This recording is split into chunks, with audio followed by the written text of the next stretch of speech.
What's up guys, this is Valentina with Bigger Creations, and today I'm going to show you 6 things that I wish I would have known when I first started with Logic. This is kind of a part 2 to a different video that I did that went over 10 different features inside of Logic that a lot of people don't know about. I'll link to that video here. This one takes a little bit of a different approach and there's 6 new tips, so I hope you guys enjoy it. Let's jump into it.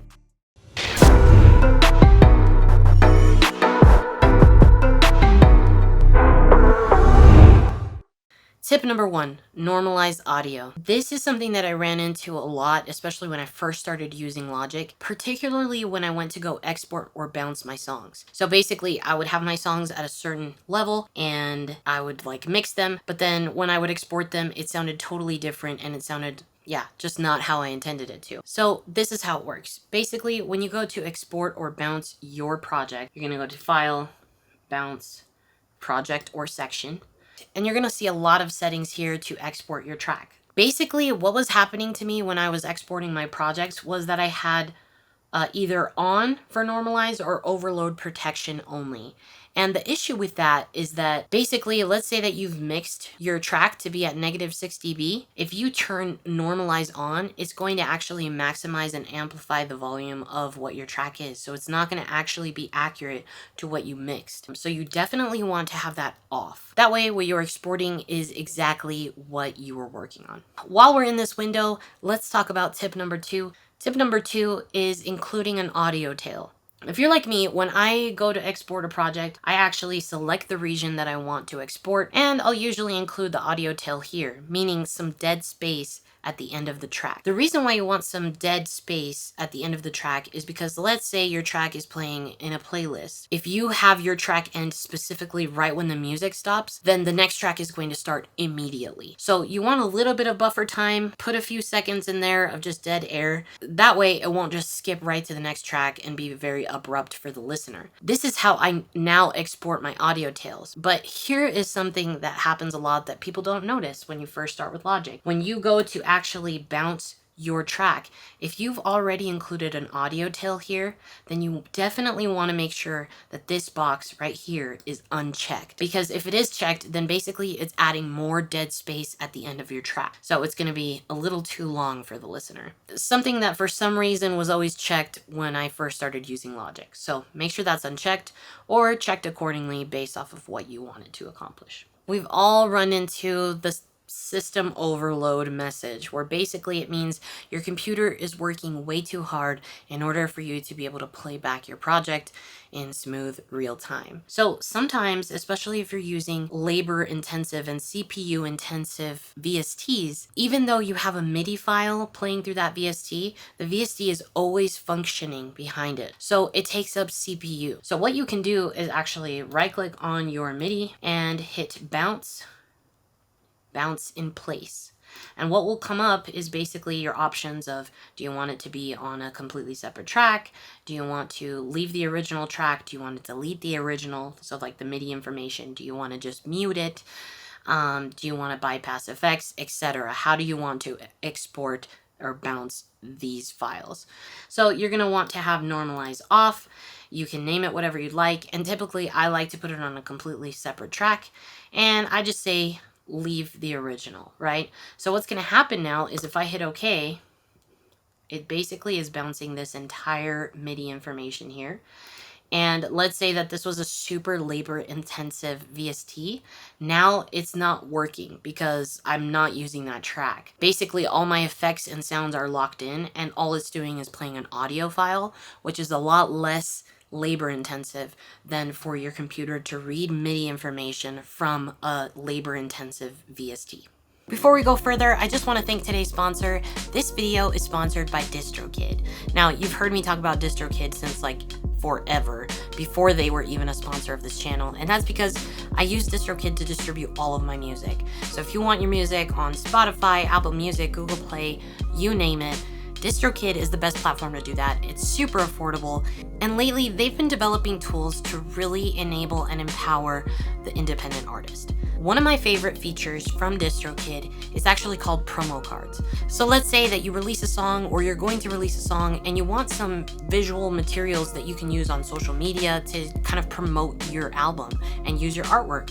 DistroKid includes the promo card feature where you can literally go in, select the release that you want to highlight, and it will automatically put your cover artwork into a template so that you can share it on all platforms. That's just one of the many features that DistroKid has. If you want to learn more about what kind of features they actually offer for you to totally own the promotion of your music, I did a video in depth about all the kinds of things that DistroKid offers. I'll put a link to that up here too. If you have music that you're sitting on that you're waiting to release, stop waiting, use DistroKid, and if you use the link in the description, you'll get 7% off.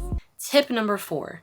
I think we've all started with Logic, and as you watch other producers, you're like, why does their metronome sound so different? How come I can barely hear my metronome when I'm trying to track some vocals on a fully produced track? Let me show you where you can change those settings. If you go up here to the actual metronome, right click and go to Metronome Settings, you're going to have a window here with a bunch of different settings. So you can change the tone of your metronome, you can change the volume of your metronome, and typically the higher the tone, the easier it is for like a singer to identify that when the metronome is playing. This is especially helpful if you have an artist in the studio and they're having trouble keeping the right rhythm because they can't hear the metronome.